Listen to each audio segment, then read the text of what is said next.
ನಾನು second year exam ಬರೆಯೋ ಟೈಮಲ್ಲೂ ಡಿ ಬಾಸ್ ಫೋಟೋ ಅಂಟಿಸಿ ಪಾಸ್ ಆಗಿದ್ದೀನಿ. ನಾನು ಪಾಸ್ ಆಗ ಕಾರಣ ಮುಖ್ಯ ಡಿ ಬಾಸ್. SLC 4 ಫೇಲ್ ಆಗಿದ್ದೀನಿ. Second year 6 pass. ಅದಕ್ಕೆಲ್ಲ ಕಾರಣ ಯಾರು? ನಮ್ ಡಿ ಬಾಸ್. ಜೈ ಡಿ ಬಾಸ್. ರಕ್ಷಿತ್ ಅವರೇ, ಸತೀಶ್ ಹತ್ರ ಏನ್ ಸ್ಪೆಷಲ್ ಇದೆ? ಇವ್ರ ಹತ್ರ ಸ್ಪೆಷಲ್ ಅಂದ್ರೆ ಅದೇ ಇಲ್ಲ. ಯಾವ ಕನ್ನಡನ ಇದು? ಯಾವ ಕನ್ನಡನೋ ಗೊತ್ತಿಲ್ಲ, ನಮ್ ಕಡೆ ಅಂತೂ ಕೆಟ್ಟದಾಗ ಸೌಂಡ್ ಆಗುತ್ತೆ. ಯಾರಿಗಾದ್ರೂ ಕಾಲ್ ಮಾಡಿ ಸೋನು ಗೌಡ ಜೊತೆ ನನಗೆ ಮೂವಿ ಆಫರ್ ಸಿಕ್ಕಿದೆ, ಸೊ ನಾನು ಒಪ್ಕೊಳ್ಳೋ ಬೇಡವಾ? ಬಿಗ್ ಬಜೆಟ್ ಮೂವಿ ಇದು, ಏನ್ ಮಾಡ್ಲಿ? ಇಷ್ಟೇ. ನೀವು ಕರೆಕ್ಟ್ ಆಗಿ ಅಪವಾದ ಮುಟ್ಟಿದ್ರೆ ಕರೆಕ್ಟ್ ಆಗಿ ಮಾತಾಡಿ. ನಾವು ರಾಜಕೀಯದಲ್ಲಿ ಮುಂದೆ ಬರ್ಬೇಕಂತ, ರಾಜಕೀಯಕ್ಕೆ ಒಂದು ಹೆಜ್ಜೆ ಇಕ್ಬೇಕಂತಿದ್ದೀರಿ. ಅವ್ರು ರಾಜಕಾರಣಕ್ಕೆ ಬರಲ್ಲ ಬೇಡ ಅಂತ ಕೇಳ್ತಾ ಇದ್ದಾರೆ. ರಾಜಕಾರಣಕ್ಕೆ ಬನ್ನಿ, ಬಟ್ ಇಲ್ಲಿ ಎಲ್ಲ ರೀತಿಯ ತೇಜೋವಧೆಗಳಿರುತ್ತೆ. ತಟ್ಕೊಳ್ಳೋ ಶಕ್ತಿ ಇದ್ದರೆ ನಿಮ್ಮ ನೇಚರ್ ಅನಲೈಸ್ ಮಾಡಿ. ತಟ್ಕೊಳ್ಳೋ ಶಕ್ತಿ ಇದ್ದರೆ ಪಾಲಿಟಿಕ್ಸಿಗೆ ಬನ್ನಿ. 3 ಬಿಟ್ಟವರಾದ್ರೆ ಬನ್ನಿ ಅಂತ ಬೇಸಿಕಲಿ. ನಿಮಗೆ ಮುಸ್ಲಿಮು ಪಾಕಿಸ್ತಾನ ಬಿಟ್ಟು ಬೇರೆ ಏನಾದ್ರು ಗೊತ್ತಿದ್ರೆ ಹೇಳಿ ನನಗೆ. ಇದೆ ಸರ್ ಅಭಿವೃದ್ಧಿ. ಏನು ಇಲ್ಲ. ಈಗ ಫಸ್ಟ್ ಆಫ್ ಆಲ್ ನಾನೊಬ್ಬ ಪತ್ರಕರ್ತ. ನೀವು ಪತ್ರಕರ್ತ ಅಲ್ಲ. ನಾನು ಓದಿರೋದ್ರಿಂದ ನಾನು ಹೇಳ್ತಾ ಇದ್ದೀನಿ. ನೀವು ಅರ್ಧ ಓದಿರ್ತೀರಿ? ಇಲ್ಲ ಸರ್, ಫುಲ್ ಓದಿದ್ದೀನಿ. ನನಗೆ ಯಾವ ಭಯನೂ ಇಲ್ಲ. ನಾಳೆ ಬಿಗ್ ಬಾಸ್ ನನ್ನ ಹತ್ರ ಬಂದು ಹೇಳಿದ್ರು ನಾನು ಇದೇ ಮಾತನ್ನು ಹೇಳ್ತೀನಿ. ಸೈಕಿಗಳಿಗೋಸ್ಕರ ಮಾಡಿರುವಂತ ನಿಮ್ಮ ಕಾರ್ಯಕ್ರಮ ಅಂತ ಓಪನ್ ಆಗಿ ಹೇಳಿ. ಮಾನಸಿಕ ಅಸ್ವಸ್ಥರಿಗಾಗಿ ಮಾಡಿರುವಂತ ಕಾರ್ಯಕ್ರಮ ಅಲ್ಲ, ಇದು ಬೇರೆ ಏನೂ ಅಲ್ಲ.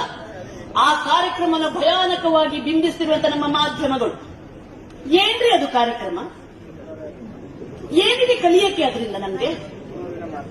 ಅಯ್ಯೋ, ನಮ್ಮ ಹೆಂಗಸರು ಕೂತ್ಕೊಂಡು ನೋಡೋದೇನು? ಅವರಿಗೆ TRP ಬರೋದೇನು?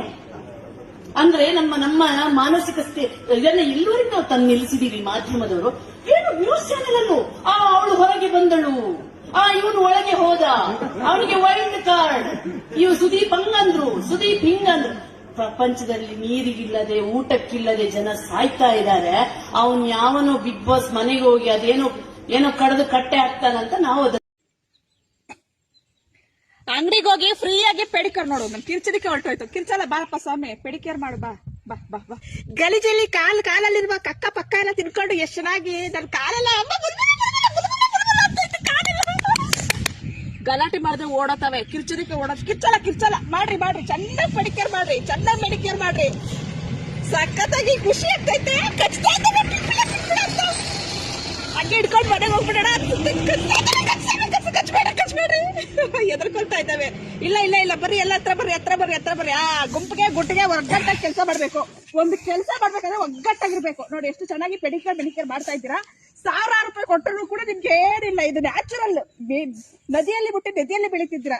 ಎಲ್ಲರೂ ಬರ್ಬೇಕು ಈ ತರ ಬಂದು ಕೆರೆಯಲ್ಲಿ ಮೆಡಿಕೇರ್ ಮಾಡ್ಕೋಬೇಕು. ಯಾವ್ದಕ್ಕೂ ಎದುರ್ಬೇಡ.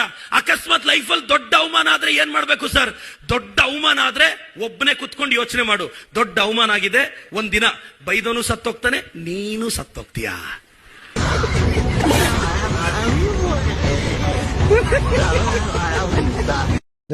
ನೀವು ಮೀಡಿಯಾದವರಿಗೆ ಧರ್ಮಸ್ಥಳ, ದರ್ಶನ್, ಪ್ರಜ್ವಲ್ ಇವು 3 ಕಾಣ್ತಾ ಇರೋದು ನಿಮ್ಗೆ, ಬೇರೆ ಏನು ಇಲ್ವಾ ಅಂತ. ಬೇರೆ ಯಾವ್ದಾದ್ರು ರೈತರ ಸುದ್ದಿನೋ, ಯಾವ್ದಾದ್ರು ಅಭಿವೃದ್ಧಿ ಸುದ್ದಿನೋ, ಒಳ್ಳೇದಾಗೋ ಸುದ್ದಿನೋ, ಯಾರಿಗೋ ಒಳ್ಳೇದಾಗ್ತಿರೋ ಸುದ್ದಿನ ಹಾಕಿದ್ರೆ ನೀವು ಹಂಗೆ ಚಾನಲ್ ಚೇಂಜ್ ಮಾಡ್ತೀರಾ. ನಿಮ್ ಬುದ್ಧಿ ಸರಿ ಇದೆಯಾ? ಇಲ್ಲ. ಅದೇ ಧರ್ಮಸ್ಥಳದಲ್ಲಿ ಏನೇನಾಗ್ತಾ ಇದೆ, ದರ್ಶನ್ ವಿಗ್ ಕಿತ್ತು ಎಲ್ಲ ಬೋಳಿಸಿ ಹೀಗೆ ನಿಂತಿದ್ದಾರೆ, ಪವಿತ್ರ ಗೌಡ ಲಿಪ್ಸ್ಟಿಕ್ ಹಾಕಿಕೊಂಡು ಬಂದು ಹೀ ಅಂತ ಕಿಸಿದು ನಿಂತಿದ್ದಾರೆ ಅಂದಾಗ ನೀವು ಹೋ ಅಂತ ಬಂದು ನಿಂತ್ಕೊಂಡು ಟಿವಿ ಮುಂದೆ ಟಿವಿ ನೋಡ್ತೀರಾ? ಇದು ನ್ಯಾಯನಾ? ಯಾರೋ ರೈತರ ಬಗ್ಗೆ, ಕೃಷಿಕರ ಬಗ್ಗೆ, ರೈತರಿಗೆ ಒಳ್ಳೇದಾಗ್ತಿರೋದ್ರ ಬಗ್ಗೆ, ರೈತರಿಗೆ ಅನ್ಯಾಯ ಆಗ್ತಿರೋದ್ರ ಬಗ್ಗೆ ತೋರಿಸಿದ್ರೆ ಪುಸ್ತಕ ಅಂತ ಚಾನಲ್ ಚೇಂಜ್ ಮಾಡ್ತೀರಾ. ಇಲ್ಲ ಹಿಂಗೆ ಎಳ್ಕೊಂಡು ಹೋಗ್ತೀರಾ ಮೊಬೈಲ್ ಅಲ್ಲಿ ನೋಡ್ತಾ ಇದ್ರೆ. ಅದೇ ಅವನು ಅವಳನ್ನು ಇಟ್ಟುಕೊಂಡಿದ್ದನಂತೆ, ಇವನನ್ನು ಸಾಯಿಸಿದನಂತೆ, ಅವನು ಅವಳನ್ನು ಪ್ರೀತಿಸಿದನಂತೆ, ಪ್ರೀತಿಸಿ ಕೊನೆಗೆ ಚುಚ್ಚಿದನಂತೆ, ಅವಳು ಅವನಿಗಾಗಿ ಪ್ರಾಣತ್ಯಾಗ ಮಾಡಿದಳಂತೆ, ಅಕ್ರಮ ಸಂಬಂಧವಂತೆ, ಅವನಿಗಾಗಿ ಇವಳು ಕೊಲ್ಲಿಸಿದಂತೆ ಅಂತಂದಾಗ ನೀವು ಯಾರಿರ್ಬೋದು ಅಂತ ನೋಡೋದು. ನಾವು ತೋರ್ಸೋದು. ಆಯ್ತು ಬಿಡು, ಎಲ್ಲವೂ ಅಷ್ಟೇ. ನಮ್ ದೇವರು ಸತ್ಯ. ಸೆಕೆಂಡ್ ಇಯರ್ ಎಕ್ಸಾಮ್ ಯಾರು ನಂಬ್ತಾರೋ ಬಿಡ್ತಾರೋ ಗೊತ್ತಿಲ್ಲ. ನನ್ನ ಪೇಪರಲ್ಲೆಲ್ಲ ಫುಲ್ ಎಂಟ್ರೀಸೇ ಪಾಸ್ ಆಗಿರೋದು. ಪಾಸ್ ಆಗ ಕಾರಣ ಯಾರು? ಡಿ ಬಾಸೆ. SLC 4 ಫೇಲ್ ಆದ ಒಂದು ಸೆಕೆಂಡ್ ಇಯರ್ 6 ಪಾಸ್ ಆಗಿದ್ದೀನಿ. ಅದು ಡಿ ಬಾಸ್ ಅಭಿಮಾನಿ ತಾಕತ್ತು. ಡಿ ಬಾಸ್ ಇರೋ ಬ್ರ್ಯಾಂಡಿಗೆ ಹೆಸರು ಅದಂದ್ರೆ ಡಿ ಬಾಸ್. ಜೈ ಡಿ ಬಾಸ್. ಎಷ್ಟೇ ಇಷ್ಟಪಟ್ರೆ ಏನ್ ಬಂತು, ಅದೃಷ್ಟನೇ ಇರ್ಬೇಕಲ್ವಾ. ನಾನು SLC 4 ಫೇಲ್ ಆಗಿದ್ದೆ. ಸೆಕೆಂಡ್ ಇಯರ್ ಒಂದೇ ಸಲ 6 ಪಾಸ್ ಆಗಿದ್ದೀನಿ. ಅದಕ್ಕೆಲ್ಲ ಕಾರಣ ಯಾರು ಗೊತ್ತಾ? ನಮ್ ಡಿ ಬಾಸು ಮುಖ್ಯ ಕಾರಣ. ಯಾಕಂದ್ರೆ ನಾನು 6 ಇದ್ರಲ್ಲೂ ಸಬ್ಜೆಕ್ಟ್ ಅಲ್ಲೂ ಡಿ ಬಾಸ್ ಫೋಟೋ ಅಂಟಿಸಿದ್ದೀನಿ. I love you D Boss ಅಂತ ಪೇಜ್ ಫುಲ್ ಬರ್ತಿದ್ದೀನಿ. ಆದ್ರೆ 6 ಸಬ್ಜೆಕ್ಟ್ ಪಾಸ್ ಆಗಿದ್ದೀನಿ. ಇದು ಡಿ ಬಾಸ್ ಇರೋ ಹೆಸರು, ಅವ್ರಿಗಿರೋ ತಾಕತ್ತು. ಅಕ್ಕ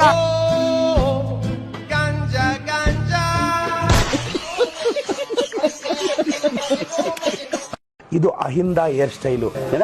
ಇದು ಅಹಿಂದ ಹೇರ್ ಸ್ಟೈಲು. ನಾವ್ ಹಿಂಗೆ ಅಹಿಂದ ಹುಡುಗರು ಹಿಂಗೆ ಇರ್ತೀವಿ, ಬರ್ತಂದಲ್ಲಿ ಬಂದಿರ್ತಾವಲ್ಲ. ಚೆನ್ನಾಗಿರೋರು ಇದಾರೆ ಬಿಡಿ ಸರ್. ನೀವ್ ಒಳ್ಳೆ ಹೇರ್ ಸ್ಟೈಲ್ ಇರುತ್ತಾ? ನೀವ್ ಒಳ್ಳೆ ಅಹಿಂದಾಗೆ ಅಂತ ಹೇರ್ ಸ್ಟೈಲ್, ಅಹಿಂದಾಗೆ ಅಂತ ಕಲರ್ ಇರುತ್ತಾ? ನಾವು ಅಹಿಂದ ಅಂದ್ರೆ ಬಡವ್ರ ಹುಡುಗರು, ನಾವ್ ಹಿಂಗೆ ಇರ್ತೀವಿ. ಅಹಿಂದ ಬಡವ್ರಾಗೆ ಇರ್ಬೇಕಾ? ನೀವೇನ್ ಸರ್ ಆ ತರ ಎಲ್ಲ ಇಲ್ಲ. ಅಹಿಂದದವ್ರೆಲ್ಲ ಏನ್ ಬಡವ್ರು ಇರೋದಿಲ್ಲ. ಸಿದ್ದರಾಮಯ್ಯನವ್ರ ಏನ್ ಬಡವ್ರೆ ಅಲ್ಲ. ನಾನು ಹೇಳ ಪ್ರಿಯಾಂಕ ಖರ್ಗೆ ಅವ್ರ ಏನಾದ್ರು ಬಡವ್ರೆ? ಇಲ್ಲ ಮೇಡಮ್. ಮತ್ತೆ ಇದು ಅಹಿಂದ ಬಣ್ಣ. Bond rich. Priyank Kharge bond rich ಅವರು. ಎಲ್ರೂ 10 ಸೆಕೆಂಡ್ ಮೌನಾಚರಣೆ ಮಾಡೋಣ. ಇವಳಿಗೊಂದು ನಾಯಿನೂ ಓಟ್ ಹಾಕಲ್ವಾ? ನೋಡಪ್ಪ, ಅವಳು ಇವಳು ಅನ್ಬೇಡ. ಯಾಕೆ? ಅವರು ನಮ್ ದೊಡ್ಡಮ್ಮ. ನವೆಂಬರ್ 15ನೇ ತಾರೀಕು ಮಕ್ಕಳ ದಿನಾಚರಣೆ ಆಗಿರೋದ್ರಿಂದ ಹೊಡಿರಿ ಚಪ್ಪಾಳೆ, ಹೊಡಿರಿ. ಇದು ನಮ್ ದೇಶ ಅಂದ್ರೆ ಇಂಥ ದೇಶದ ಬಗ್ಗೆ ಕೆಡ್ದ ಮಾತಾಡ್ತೀಯ ನೀನು.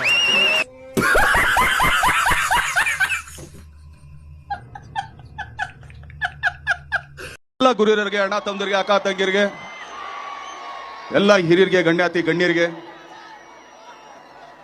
ಈ ಚಿಕ್ಕ ಕಲಾವಿದನ ನಮಸ್ಕಾರಗಳು. ಇರೋ ಮಾತಾಡೋದ್ ಬೇಡ, ಅಲ್ಲಿಗೆ ಬಂದ್ಬಿಡ್ಲೇನಾ? ನೋಡ್ದ, ನೀವ್ ಹೆಂಗೆ ಅಂದ್ರೆ ಇನ್ ಮಾತಾಡ್ಬೇಡ, ಇಲ್ಲಿಗೆ ಬಂದ್ಬಿಡು ಅಂದ್ರೆ. ಆದ್ರೆ ಮನ್ಸಲ್ಲಿರೋದು 1-2 ಮಾತಾಡ್ಬಿಡ್ತೀವಿ. ಅಲ್ಲಿವರೆಗೂ ಸುಮ್ಮನೆ ಸೈಲೆಂಟ್ ಆಗಿರ್ಬೇಕು. ಇರೋ ಮನೆ ಕೆಲವು ಹೆಸರುಗಳು ಬಿಟ್ಟಾಗ ತಪ್ಪಾಗುತ್ತೆ. ನೀನ್ ಬರೀ ನಿನ್ ಮೊಬೈಲ್ಗಲ್ಲಿ ಕೂತಾಳೆ. ಎಲ್ಲರೂ ಸ್ವಲ್ಪ ಸೈಲೆಂಟ್ ಆಗಿ ಕೇಳಿಸ್ಕೋಬೇಕು. ಚಿನ್ನ ಇರ್ಲೆ. ಏಯ್, ಪ್ರೀತಿ ಪ್ರೋತ್ಸಾಹ ಸದಾ ತೋರಿಸ್ತಾರೆ ಅಂತ ಕೇಳ್ಕೊಳ್ತೀನಿ. ಧನ್ಯವಾದಗಳಣ್ಣ. ಮೇಡಮ್ ಹೇಗಿದ್ದೀರಾ? ಹೇಗಿದ್ದೀರಾ ಮೇಡಮ್?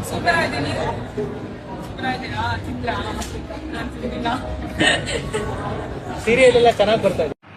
ಹೌದ್ರಿ ಮೇಡಮ್. ಮುಂದ್ ಕುಂತ ಕಣ ತಂಪ್ ಮಾಡ್ಕೊಳತ್ತಾನ. ನಮಗೂ ನಿಮ್ ವಿಡಿಯೋ ನೋಡ್ಬೇಕಂತ ಭಾಳ ಆಸೆ ಅದ್ರಿ. ಮತ್ ನಿಮ್ ಸೀರಿಯಲ್ದಾಗ ಹೆಂಗ್ ಆಕ್ಟಿವ್ ಮಾಡಿರ ಅನ್ನೋದು ಗೊತ್ತಾಗಲ್ಲಾಗಿದ್ರಿ. ಅದಕ್ಕೆ ನಾವು ಕ್ರೋಮ್ದಾಗ ಸರ್ಚ್ ಮಾಡಕತ್ತೀವ್ರಿ ಮೇಡಮ್. ನಿಮ್ದು ಒಟ್ಟ ವಿಡಿಯೋನ ಬರಾಕತ್ತಿಲ್ರಿ ನಮ್ಗೆ. ಹೌದ್ರಿ ಮೇಡಮ್, ನೋಡ್ತೇವ್.